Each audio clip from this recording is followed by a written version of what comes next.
Dan. She can't hear me yet because she hasn't connected to audio. But good morning, everybody. Welcome to number 14 of the Why Don't You series. This one is part 2. So it's Play More Games part 2, the reasons. So hopefully we'll be coming out with some of the reasons and the backup of why we think games are so vital. So I'm just going to talk to the Zoomer crew just to start with. Kev, can you go first, please? Because you were the one highlighting some of these measures and why we're doing this, please. Kev, you're muted. I think last time we spoke about games and how fun they are, what how they're interesting for both parties, makes it interesting for us and also for the students. But I think now it's the reasons why we do it, and looking at how incorporating a game into a driving lesson, the reason behind why it's so important for learning. And that's basically what we're going to be looking at today, hopefully. Yeah, I'm hoping that it comes out. I've got a couple of bits that may help, but of course, where we don't know what each other's going to say, it's very hard to prep it too much. We can only prep what we think we would bring. Thanks, Kev. Neil? The reasons that I tend to use games in lessons is one, to build their an interactive side with it, and it's also to push their responsibilities a little bit more so that they can then start to get a little bit more competitive with what they're doing as well against somebody that's fully trained to do that and sees it really quickly. So yeah, it's just to build their confidence and their observations and everything else, really. Yeah. Need to remember that, because Chris Benstead's got a really interesting thing. I'm hoping he might be able to turn up, but he's sent me a little interesting phrase, and it ties in really nicely with what you just said about that, Neil. Thank you. Sammy. Oh, Kev, can you text Terry, because he'll have forgotten that it's already have. All right.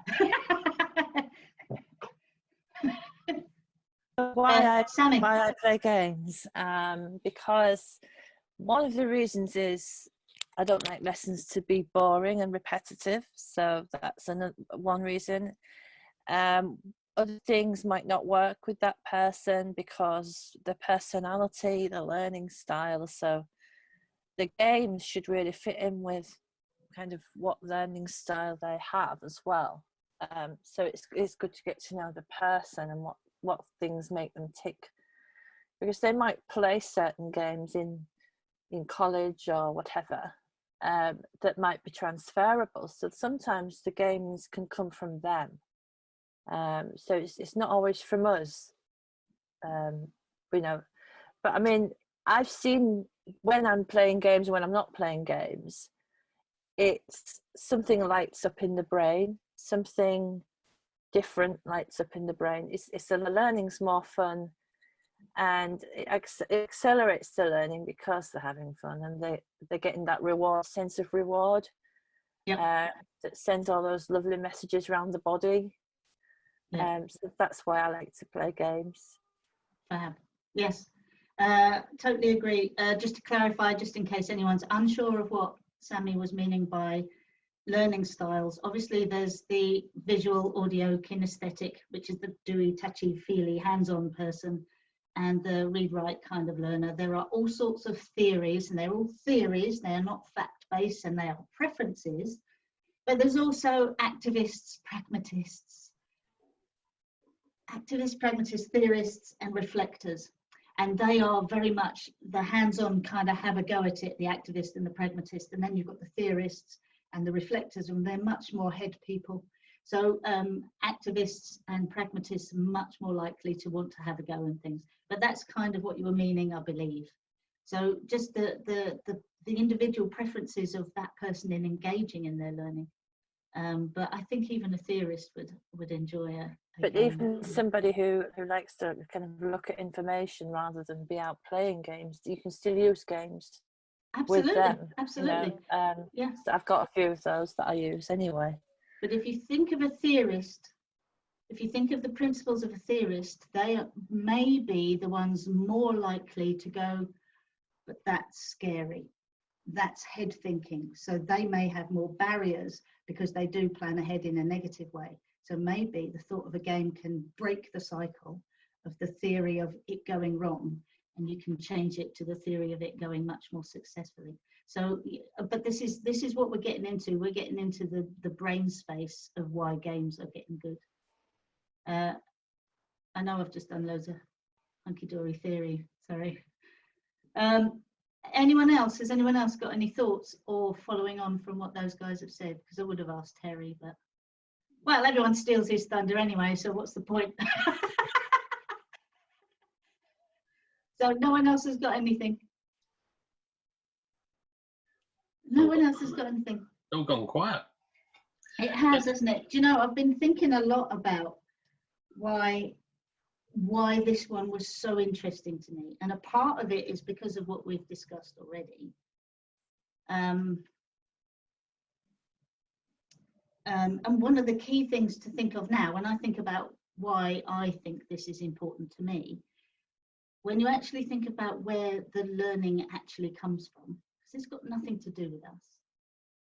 I was taught maths at school, and it was highly successful because I remember learning long division, and some person standing at the front would say, bring down the one. I'd go, I don't want to bring down the one yet. And they'd go, yeah, you need to bring down the one now. Later on or earlier on, I'd say, can I bring down the one? And the person standing at the front would say, no, it's not the right time to bring down the one. I never got it. I never got it. We had little books with little tables, and it was cosines and sines and tangents and all those little things in this little book. No idea what I was doing. I can look it up and write the correct one down. No idea why I'm doing that. No idea. Something to do with triangles, possibly circles. But do you see what I mean? It's like, if someone had said to me in a really practical way, play a game and work out how you're going to do it. If you could have made maths fun for me as a kid, I would have got it. It would have made sense to me. Not this, whatever I'm doing now. Maybe buy some carpet and don't spend too much money. I'd have been able to work out the area of a room because I'm buying carpet. Still no one's got their hand up saying anything. It's just me on my own, isn't it? Right, okay. Did you want me to help? Well, I haven't got. I was going to say. Phil's got his hand up. Phil's got his hand up. Go on, Phil. Good I've got morning. loads to say. I don't want it to be about me.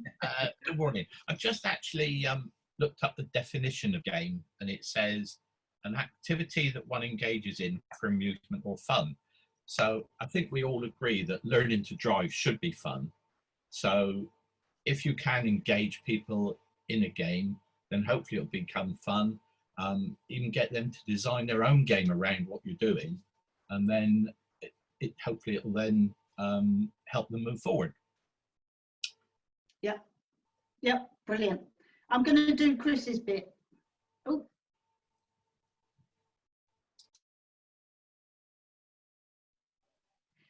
He said, goals-related learning and gamification, there's a brilliant word.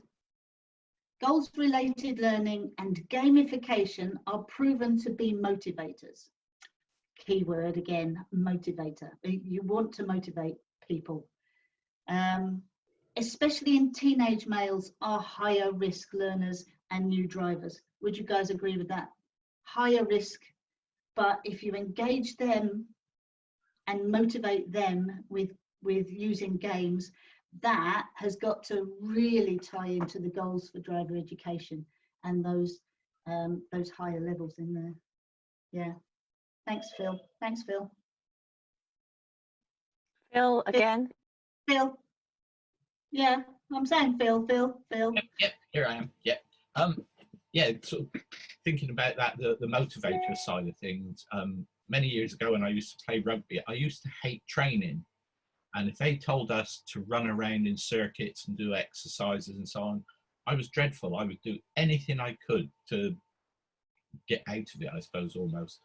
But if they took a ball and kicked it down the field and said, chase that ball, I was like a dog. I would chase it, I would grab it, I'd bring it back, and I'd sit there going, and again, and again. And I would do 10 times more because I was actually doing something that seemed relevant and enjoyable to me at the time. So yeah, making it fun and giving it a purpose almost, I think can help improve things. Absolutely. I noticed that. I don't think men lose that, because I noticed, well, there was a bunch of us women last summer playing water volleyball, and we just had a net, and we were just trying to keep it up. We were just playing keepy-uppy, you know, sort of hitting it to each other. And then a whole bunch of men said, "Can we come?" And as soon as they got in, they were in the water. Someone hit the ball, someone else missed it, 1-0. It's just like, as soon as the guys came, it was so competitive. I loved it. But you know, it's just how the competition changes. So it needs to be about the people involved.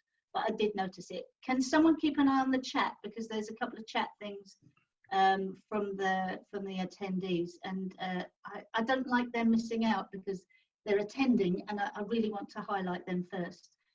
Sammy, you usually keep an eye on Facebook, and Ian usually has his bit of paper. So yes, thanks, Phil. I think you're quite right. Kev? I've got a question. How do we know that they're motivated and taking responsibility for their learning?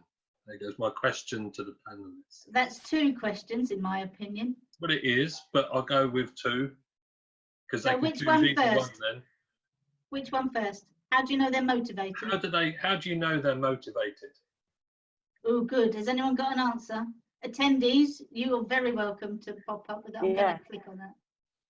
Sammy? You can read their body language and you can see it in their faces and their reactions. They're just buzzing. If they're getting it and they're enjoying themselves, you can just see it in them. And they don't even realize that they've done it half the time. It's distracting them from being whatever, stressed and things like that. So yeah, what was the question again? Yeah, just answer your own question, Sammy. I don't know, I just went off on one. How do you know if they're enjoying the game, if they're getting it? Motivated, Yeah. I think. Yeah, motivated. It's because they want more. Yeah, they can't wait as well to get back the next lesson as well. That's always a good point. I think Neil's got Yeah. a point. Yeah, Neil. Yeah, I mean, you know when they're motivated, because if you've asked them for a certain bit of information, they start to give you twice as much information. That's how you can tell that they're motivated. Body language as well, like Sammy says, also improves, and their facial expressions improve as well, and they start to relax a lot more. You see that in them as well. So yeah, does that answer your question, Kev? Yeah, massive changes in body language, isn't there, Neil? I think Yeah, there is, massive. Yeah. So, Kev. So the next question after that. No, Kev. I'll just hold you 1 second because I want you to answer your own question. You can't ask questions and then not answer your own version. That's no Can you run fun. the 4 type of persons again? This is Keith said. So it was visual learners, auditory learners, kinesthetic learners. Spelling is a very weird thing. K-I-N-A-E-S-T-H-E-T-I-C. That's the English version of the spelling. Kinesthetic, it's the hands-on doing it. And then the read-write learner. They're the basic ones. And then you've got Honey and Mumford's versions as well. Oh, yeah, there you go. Oh, Kev's done it. The activist, pragmatist. Yeah, so that's the other 4. That's Honey and Mumford, Keith. The activists, pragmatists, theorists, and reflectors. Excellent. Thanks, Kev. Kev, can you answer your own question, please? But that's not fun. I like asking questions. Don't like I answering know. them. Oh, Kev, do it. Go on then. So I know they're motivated because I don't have to do a lot. Everything comes from them. You know, the whole process is like, this is what we're going to do, and this is how we're going to do it. And then all of a sudden they're off on one, you know, and it's like, okay, we'll just sit back, relax, and chill out, and you know, obviously I'm in control, but at the same time, everything's coming from them. They're telling you stuff that, you know, they're in the zone almost, for want of a better word and phrase, but that's what they're doing. That's how I know they're motivated with all things like that. It's, yeah. I was going to say, do you think we could assume that Sammy might be motivated by today's webinar? Sammy, you've got something to say? There's a lot of comments on Facebook. Do you want to go to it now? Yes, please. Okay, so going through the good mornings and everything. Good morning, everybody. Graham Hooper says learning is contextual. Suren, the sweet guy, says, when I teach my German GCSE private lessons, I make sure it's fun and wait for that aha moment when it all clicks.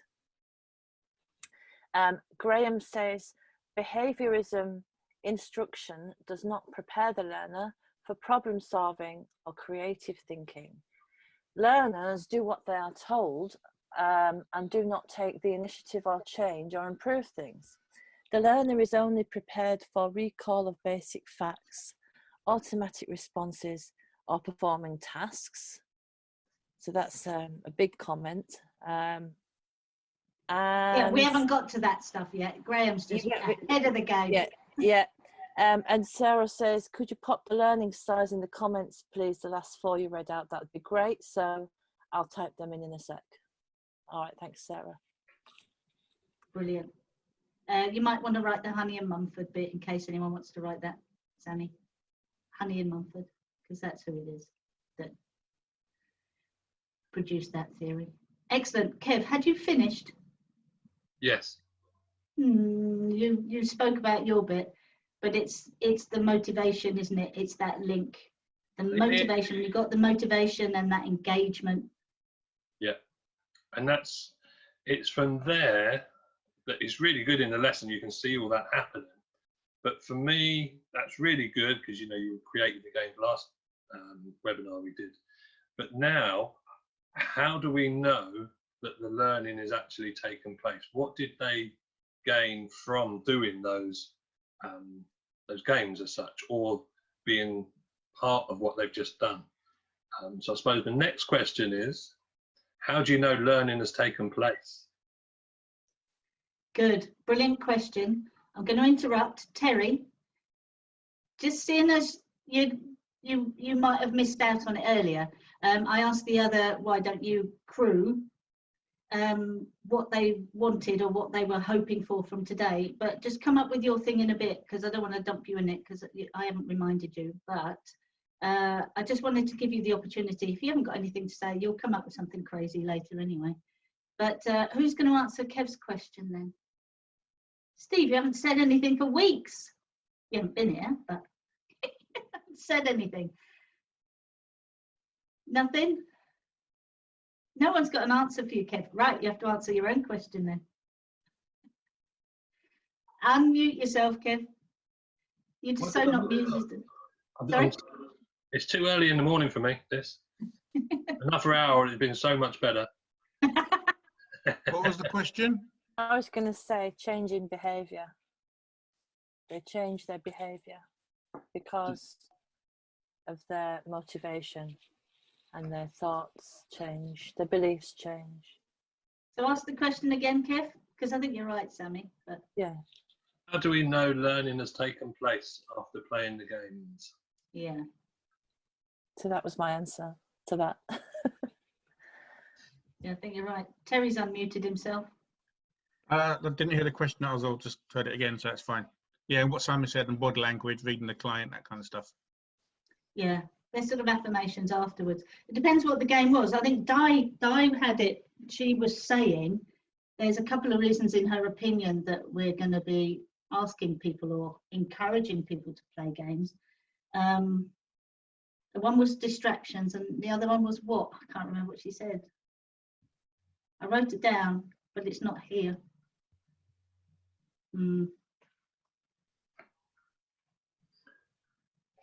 Because one of the things you said, Kev, was the conversations that follow. So it's in the conversations. Yeah. You said last week that when you set up a game and then you have it, it's the conversations that follow. So I would have thought it's what they say in my answer to your question. It's what they say, the content of the conversations, it's how their demeanor is, because I'll often use a game to reframe something. Reframing, actually taking a look at something from the other perspective, literally changing the perspective so somebody sees it from a different angle. So reframing games would have been Di's one when she said, where she gets out of the car, you know, the person that's anxious at moving away at the lights or at the roundabout. So the tension of that, the game is the reframing. So getting out of the car, reframing it so that you step forward when you think is a chance to go, that you step forward. That was Di's one, reframing. Kev, your reframing version was Drive Like Lewis Hamilton or whoever, where you're reframing, where you're actually getting them to think about being another person. So again, it's not you in the car, you're driving like whoever. My one, I suppose, in a way, is reframing. The bank robbery starts because it takes the pressure off. It's the reframing. I'm not me. I can pretend to be someone else, which is, in theory, this whole game thing. And Di's one, another reframing one, was reframing that you're late driving somewhere. Got you, Phil. But yeah, it's the conversation. That's one of the things I would have thought that would come out. Because when you reframe it, you have the game. When you go back to the roundabout and it's them as them, that's when you notice, has the game been successful? So it's in behaviors, conversations, and physical reactions. Is that what you were getting at, Kev? It is. I mean, we use it for development and stuff. That's, you know, that's what Di was talking about last week, you know, development and distraction. Yeah, that's it. Development, that's it. And that's the reason why, and I know some people on the chat have mentioned about feedback. So again, the games are good, you know, because I mentioned earlier, I don't really have to do a lot. They're involved and they're doing it all.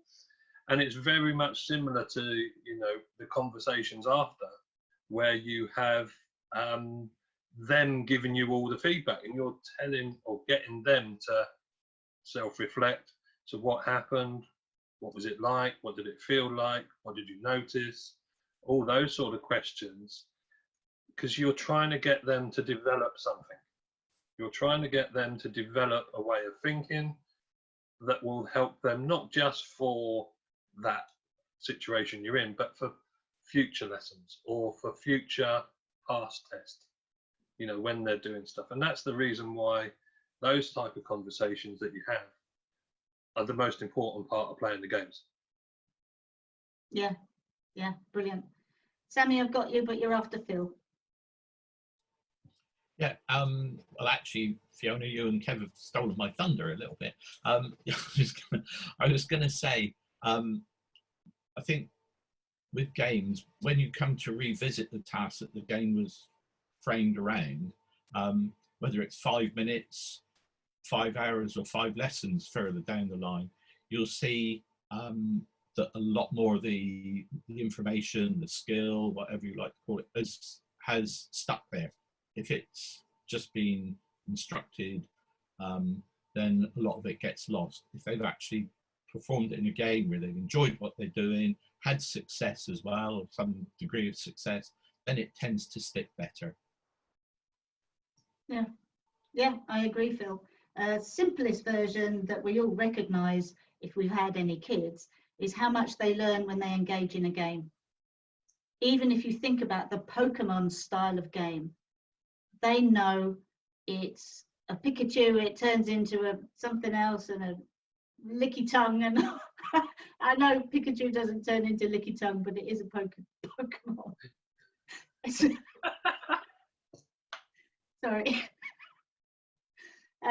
if someone's got a picture of a licky tongue, can you put it in the thread, please, so it shows that I'm not actually being crazy. But it's the amount of information people learn, or even kids learn, when they are interested in something. And it goes in. There is no effort involved in it. If you ask a child any question, got you, Linda. You're after Sammy. If you ask a child any character in Harry Potter or anything, you can ask questions, and they've learnt it, but they haven't even tried to, because they've enjoyed the process of the story or the book or the reading or being read to, whatever it is.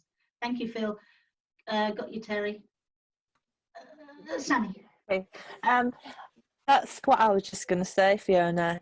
Basically, is that when you are playing games, it's like all your barriers go down that you have as an adult. Because when you're a child, you just get stuck into any game, don't you? And you don't really think about it, but you're learning. That's what they do in schools, in nurseries. Is they've got something on the go all the time, some game. And they use it in executive ways as well, don't they? Go on away days, and they all play fencing or whatever, or play games and, you know, treasure hunts and everything. And what it's showing is it's releasing their inner child, their inner selves, that it can allow them to be creative and show off their best bits, the best bits about themselves, their strengths. So it's playing to their strengths. And I think it because when we're children, we don't complicate things. We just get stuck into games, don't we? We don't think about what's happening. And so why not do that as an adult? Why not break down those barriers, and why not take away the complicated stuff? Absolutely. Yeah, I think there's something wrong with my inner child. I think she broke 3 years ago. I don't think she's so much inner. She's still there, right there. She's just outside. Yeah. It's the adult I've got an inner adult somewhere. Inner adult. I've got an inner adult. It doesn't come out very often at all. Linda.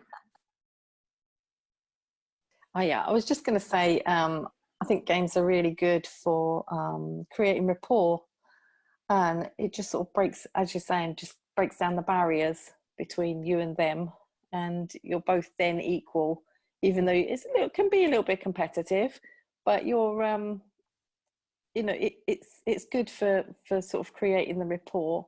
And also I think it's a really good chance for them to see progress, actually their own success. So it's good all round. I mean, it's good for us to see how they're going, but also it's good for them to realise that, you know, actually I'm doing all right. So those games can sort of help with self-esteem. Yeah, I've just realised where in the theory of things that falls into place. It's actually, there's an agreed goal. Everybody knows the parameters of the game. Yes. So it is obvious to everybody, because of the parameters of the game, it's obvious when it's been when the goal has been scored, literally. They were talking football earlier. It's making me think of football analogies. But when the goal has been scored, and the thing is that all of you within the game know what the goal is. So and sometimes there don't need to be any affirmations of that.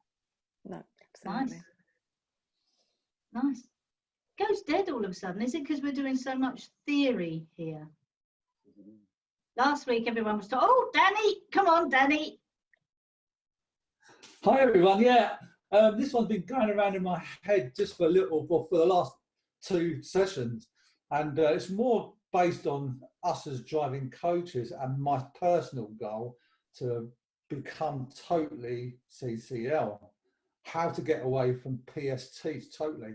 And if we do this as coaches, it's more fun for you as a coach, then it becomes more fun for your student, because we're not going down that old road of PSTs and the highway code book and going on about, and it becomes boring.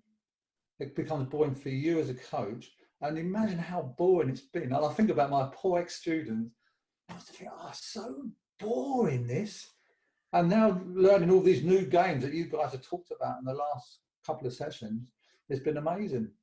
So this way of teaching is more fun. The highway code is important, but the way we deliver it this way, it's more fun. Yeah. That Well, makes and sense. like I said last week, fun and games and those kind of things, it's got to be person specific. You know, if That's somebody exactly, yeah, wouldn't be- exactly. Yeah. yeah. I mean, I had students who've said to me in the past, "Oh, Danny, I'm so pleased that you show me the diagram books because I like everything. I'm a robotic person myself, and I like it blonk, blonk, blonk, blonk, blonk. But as a driving coach now, you know, everybody can't be like that. They can't be all Danny's, so you have to adapt to the kinesthetic, the audital, or whatever. So I know that now, and I think, oh yeah, right. Not everybody's going to be a Danny. So us as coaches have got to realise that to make it more enjoyable for your poor students.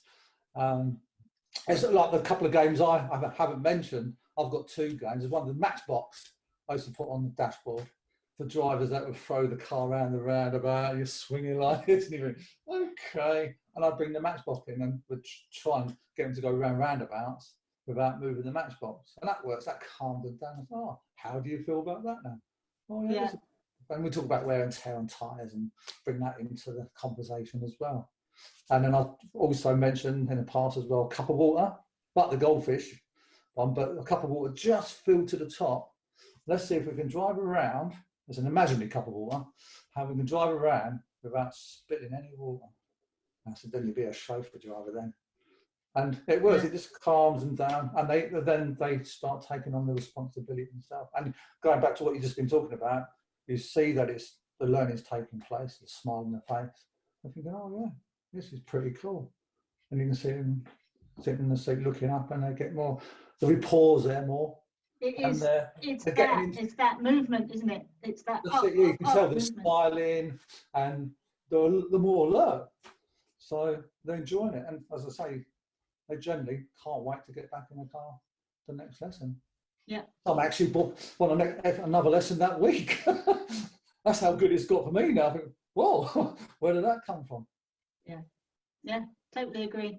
Yeah, because it was Terry's bowl of water on his lap. I think it's just an excuse. It's called for Save being- the Fish. Yeah, the fish, poor fish. It's Save called- the Fish. Get it right. called- Listening skills. Blinkenick. It's Exactly. Terry's bladder control. He's just making excuses. And it was Neil's ping pong ball on a plate, very similar. I actually heard of, this is a story someone said to me, that they didn't do it that way. They held a bottle of water above the pupil's head and had it at an angle. Sorry, I've just realised I'm reaching up too high. They had it at an angle with the lid off. Yeah. I was Literally. uncomfortable with that one. I think I'd rather spill water on purpose in Terry's lap. What else is new? I feel sorry for the girl. It was Sammy, I believe. Yeah, that's, you know, when I did my part 2, I actually put a bowl of water in the car, you know, and tried to drive without jerking the car. Without Terry. Without a fish or anything like that. No, but I was just going to come to your Pokemon thing from earlier, Fiona, and I do those treasure hunts with learners. We look for certain things, but I wanted to just reassure you that you were right with the licky licky Pokemon. See? Thing. There you go. See? There is a licky thing. And that's all I have to say about that. Yeah. So we're playing games. We're playing games within Zoom as well. Nobody said, like I said, I'm searching desperately for my inner adult.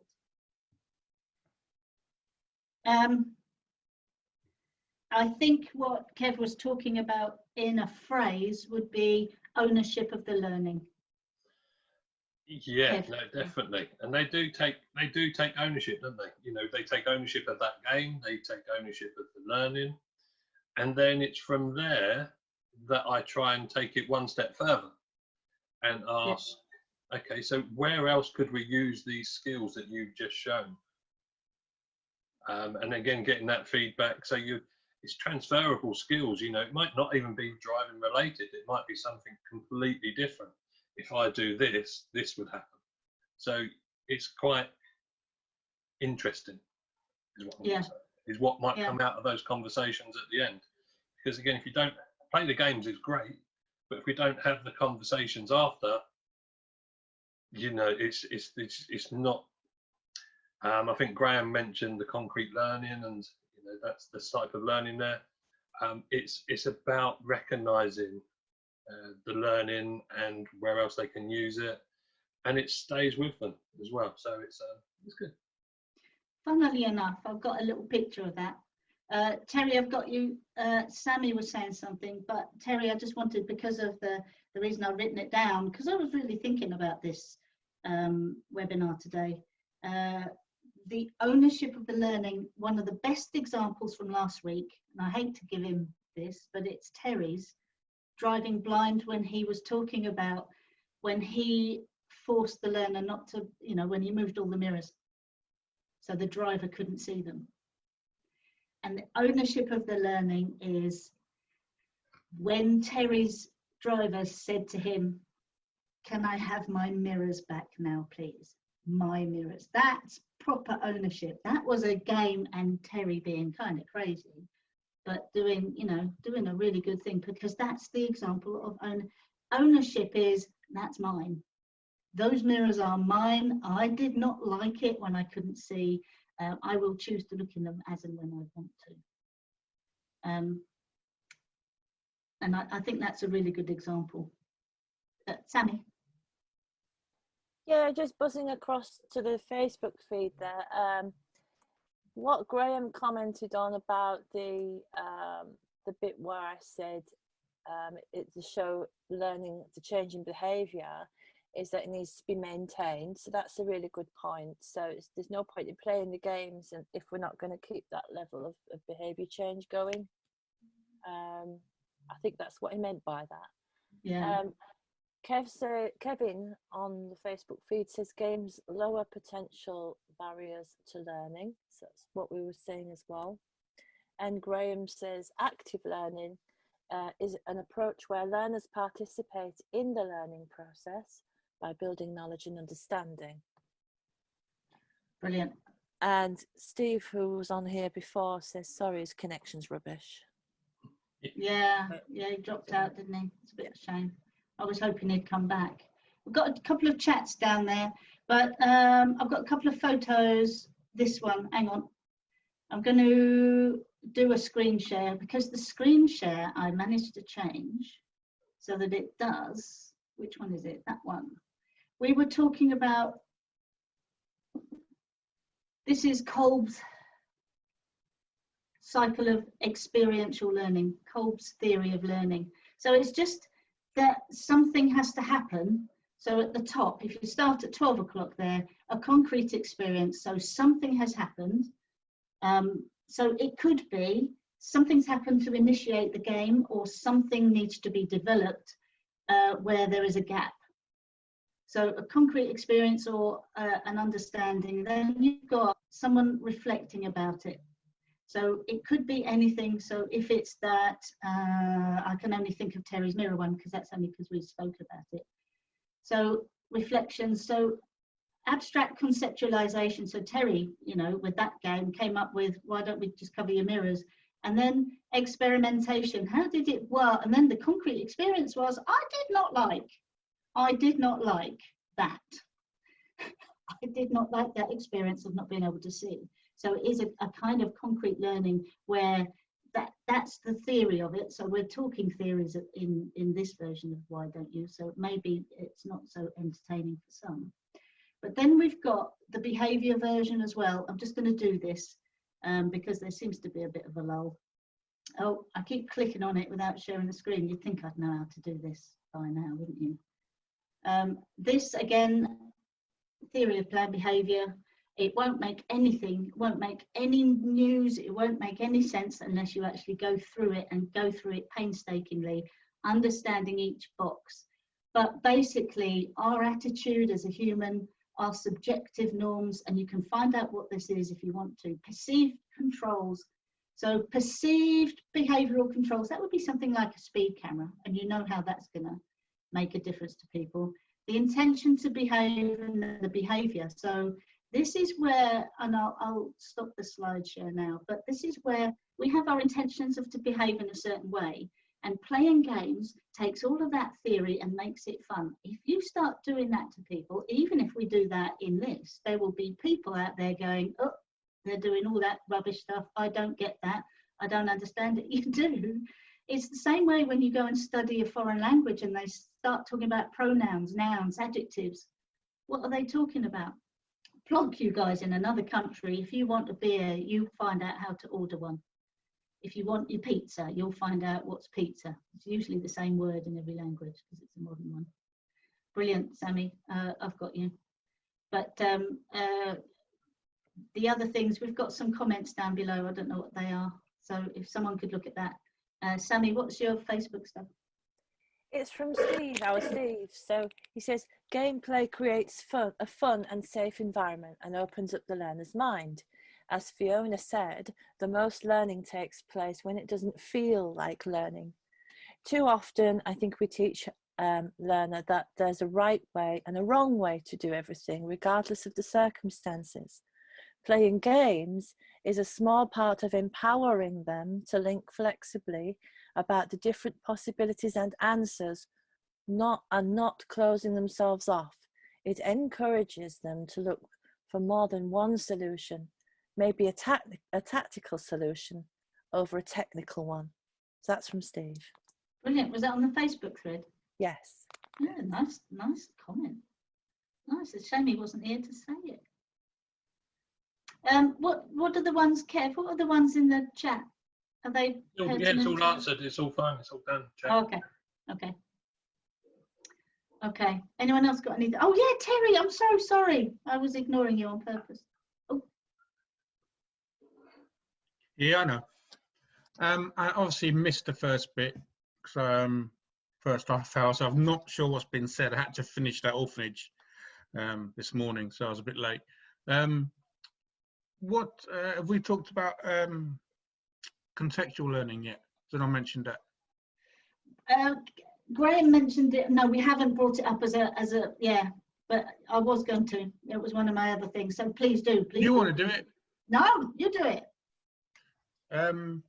It's just that we talked last week about whether you should tell the person you're playing a game or the reason behind the game. And absolutely, because learning is contextual. People need to know rather the context of what they're doing and why they're doing it. So definitely be totally transparent when we play these games and explain and discuss why you're doing it. Yeah. Learning comes from within and it's in the context. Absolutely. Anyone got any thoughts on that? Clearly not. Because I'm standing here with T. I thought we were going to say something for ages. You could ask Danny again, because Danny doesn't speak very often, but when he does, it just flows, doesn't it? yeah, but we've only got just over 10 minutes left. I don't know. Actually, I did like. I was going to say something. Actually, I liked your thing earlier. We said about kids learn and they don't know it, because my boys can tell me every character name in Harry Potter, even ones I didn't even know were in the film. And I haven't sat them down with the list and said, right, learn that. They've just done it. And we're playing a game now, actually. Well, not now, but over the course of the last few days. You know, find me a country beginning with C. Find me a capital city beginning with A. And they get a sweet each time. So if I sat them down the list and said, right, Athens is a capital of Greece, Colombia is blah, blah, blah, blah, Dad could go and play now. So it's very similar to that. It is. And they'll learn without learning. Yeah. No, it's really, it's. Do you think then, Terry, following on from that then? Not often, Kev, no. No, well, that's why I think. That's why I said think. Do you think? No. But what is the difference between someone that's 6 and 7 in the way that they learn, and then when they get to 17, 18, they learn differently? What's happened there then, would you say? I think it's awareness. Okay.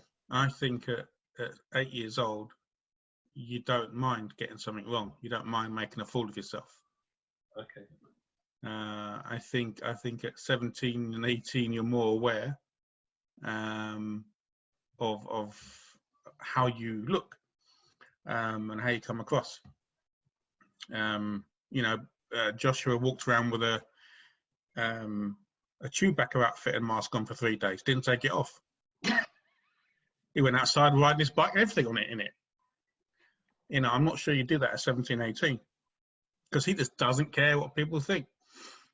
And I think that's the biggest difference. I think self-awareness and not worried about getting stuff wrong. Oh, Fiona's got a finger up. I think she's going to say something now. Well, it's the other things that we're doing.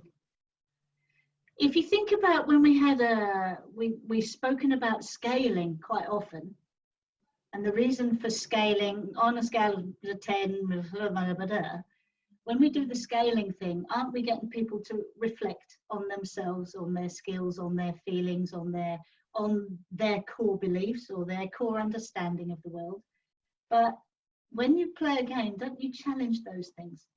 So like when I was even playing the game with the full license holders, the challenge to challenge a core belief that speeding gets you somewhere quicker, and it's even Phil, when you're talking about the fuel economy, when you challenge a core belief using a game, the challenge isn't personal. So you're getting that self-reflection, you're getting people to challenge their core belief. If you think about Di's one even, but my 5 miles an hour less, compare that to driving at the speed limit, you challenge the core belief that you get there quicker, because really that's hardly any difference. But if you're doing it in a game, you challenge without going, oi, drive slower, which doesn't work, really doesn't work. Helicopter Terry. Just following on from that. Also in games, I've noticed that they don't mind making mistakes when they're playing a game, because it's just again, they laugh about it. It's I've whatever other words they say. But if it was something like a task I've given them and they get it wrong, they'll get a bit more upset. I think sometimes a bit more frustration that they can't get it. But in a game situation, it's much more relaxed, even when they make a mistake. It's part of the game. Because it's only a game. Yeah. Exactly. And again, it's taking the pressure off. It's reframing it, taking the pressure off. It's all of those things. But it's when I think of challenging core beliefs, isn't that one of the hardest things we do? Isn't that why it's so hard to challenge someone's belief, that inner belief, not the one they'll admit to you, that inner belief that they don't really need to do the mirrors because everything they need to see is out the front. It's only when you use a game to challenge that the person can then, and it's almost like, because what you're saying, Kev, is we need to discuss it, but it's not the discussion, it's the saying out loud that something has happened or something has changed, isn't it? It's kind of that.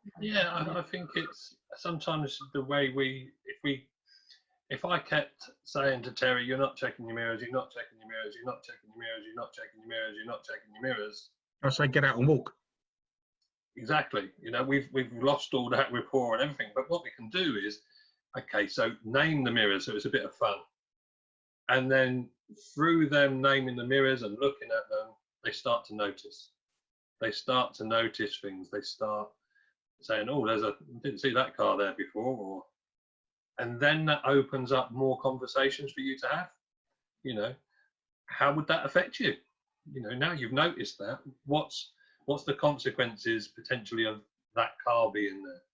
And then the learning has started, and it will be relevant, and it will also be something that they will remember because they've spotted it and they've told me how it will affect them. So they remember it for future as well. Because if it comes up again and you say, okay, what's behind the hole? It might be that car again, and he might be overtaking me. So whatever it may be. Yeah. we're getting ready for your recap, Kev. So just as long as we're getting ready for it. Neil, I've got you after Danny. Thank you. Yeah, I've got one on mirrors actually. It's a quick story. A student got in my car one day, and he's in his 40s, and he slumped in the seat, and he goes, "You're all right, George," and he goes, "No," he goes, "This mirror thing." I goes, "Oh yeah, what's the problem with it?" He goes, "Well, checking for the wing mirrors, the cyclists, they're never there." And I said, "Well, yeah, they're generally never there. Maybe 99% of the time, never there. Maybe 98%. So I said, so I looked at him. I said, "I'll tell you what then, George. If you're not happy about it," I said, "just for today, why not we just not check any mirrors at all and see what happens?" And he turned around and looked at me. And as he said it, he started smiling and then he laughed. And he goes, "Well," he goes, "I won't know if there's anything there then." And this big smile come on his face. And that's learning taking place without telling. And of course, we drove off and used mirrors. So it's just, that's a little, the question is like a game as well in a way, isn't it? You get them to... Yeah, just challenging with a question. Challenging a core belief with a question. Yeah, nice. Neil.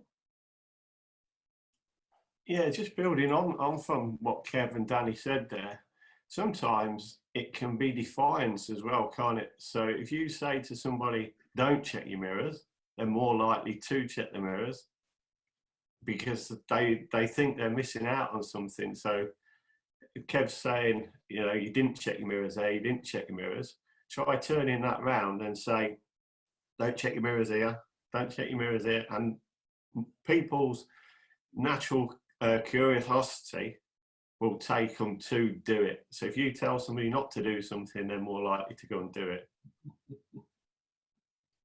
Yeah. Apart from me. Totally agree. Totally agree. I'm terrible with that. Terrible with that. Who was next? Someone was next and I've forgotten who it was. Sammy said goodbye because she had to go. I think you saw some hands waving at Sammy goodbye. Yeah. Oh, that's what it was. I'm just looking at the webinar chat. Kev, was there anything in there that we needed to check out? Because there were three. Just Sammy saying bye. Sammy saying goodbye. Okay. Yeah. I can't read all of those. Okay. Oh, Barry is saying feedback and conversations. Yeah. Yeah, brilliant. I think we could start the recap, Kev, because it's 4 minutes to. I've suddenly realised that when I forgot to put people's names next to them, so I don't know who said what. So I'll try and remember, but I might not get it all right, unlike last time. Oh, hang on. I'll wait then. Because when Sammy was talking about a game. It's a shame she's not here now. But Sammy was talking about a game, and then Chris added to it. I just liked it. It just said, and then when there's a red car behind you, you've got to turn left. So if you've got a journey and you're trying to do it, and every time there's a red car behind you, you've got to turn left. That would be really amusing if you want to go somewhere, because then you've got to replan your route. I like the addition of that one. I just want to do these things. I just want to check. Because it's all the games are confirming and reconfirming, got you, Terry, existing skills, reaffirming those.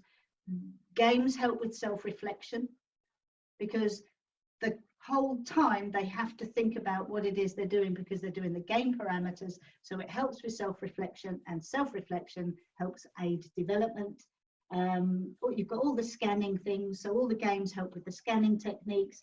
It challenges core beliefs. We are accessing, even though we're doing games, we're accessing the higher levels of the GDE the whole time, because it's getting people to think about the journey specific things. Aspirations, so it's can we, I think I drive with aspirations because I have that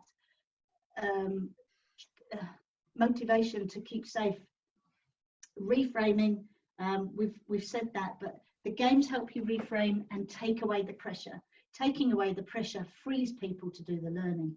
So games to challenge and games to confirm and reframing really helps those core beliefs of, yeah, I can get this right. And it's all about ownership of the learning. Good luck recapping that bit, Kev. You are? Terry first, though. Terry. This probably isn't the best time, actually. You could have asked this earlier, Graham. It would be much easier. Graham's come up with an interesting question. Graham, who put it is there any other kind of Graham? Game playing, is that similar to behaviorism, i.e. stimulus, response, reward, and an instructor-led activity? This is not a criticism, but asking the question, is it client-centered? And it's got a PS, PS, Fiona, you smell. I put perfume on. I put perfume on today. You smell Maybe of he just doesn't like my perfume. He didn't say smell bad, he said you smell. That's true. That is true. No, I think because we addressed that last time, because it was my concern when we were talking about it, because is it instructor-led? And I think it can be. And a lot of the games we were talking about, certainly my own games, were things that I've done way, way, way in my past, because I think games are featured in my training right from a long way back. So I don't know about the rest of you, but it is a really good point to think of. Is it instructional? Is it ADI or coach-led if we're doing it? And I think it's a really valid point, something I'm very conscious of these days.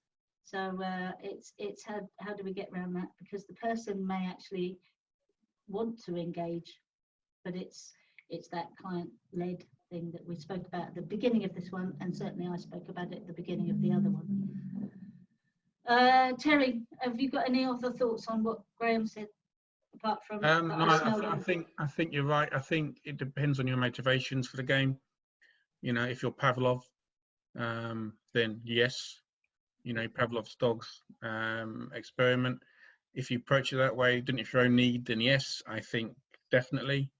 But if it's done the right way with the right intention, no. Yeah, and I think that's it, because Graham's really good at being devil's advocate, and I think we need devil's advocates in this.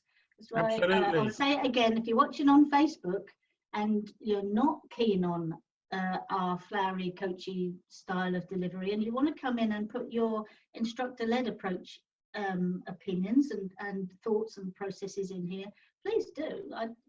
I don't think anyone would, it stops us trying to have to think about it from the bigger picture. As long as it's adult conversations, I think it's really valid. I don't think there's anything wrong with instructional, opinions and things being here. But that's my opinion, and I believe it's the same opinion with the other Zoomers as well, as the Zoomer crew. I think that was it for all of you guys, the panel members. Kev, can you do your wonderful version of a summary?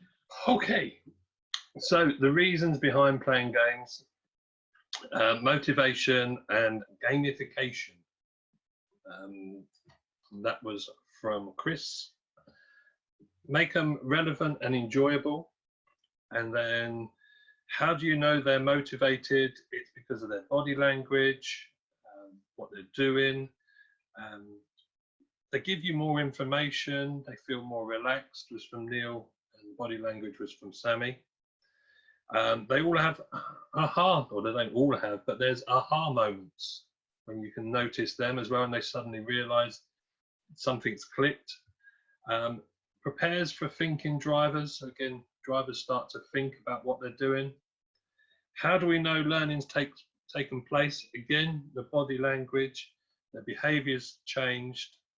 Learning becomes stuck and remembered, so it's there to recall at a later date.